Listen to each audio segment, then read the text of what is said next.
এখন লেখা লিখবেন ব্যবহার করবে, যেখানে পাবে সেটা গুলি করবে।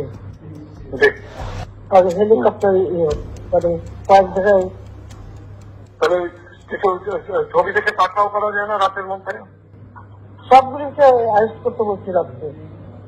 হ্যাঁ, পাকড়াও করলে না, ওটা বলা হয়, ওটা র্যাব জিএফআই সবাইকে বলা হচ্ছে যে যেখান থেকে টিকাটা পারবো ধরে ফেলবে, ওটা বলা হয়। আর যেখানে গ্যাদারিং দেখবে সেখানে ওই উপর থেকে, এখন উপর থেকে পাচ্ছি, অলরেডি শুরু হচ্ছে কয়েকটা জায়গায় কমে গেছে। মোহাম্মদপুর থানার দিকে মনে হয় যাচ্ছে একটা থানার দিকে। হ্যাঁ, তোকে পাঠায় দিই রাত্রে। জি, তবে আপনার নির্দেশনা লাগবে। না, আমার নির্দেশনা দেওয়া আছে, ওপেন নির্দেশনা দিয়ে দিচ্ছে। এখন লেখা লিখবেন ব্যবহার করবে, যেখানে পাবে সেটা গুলি করবে।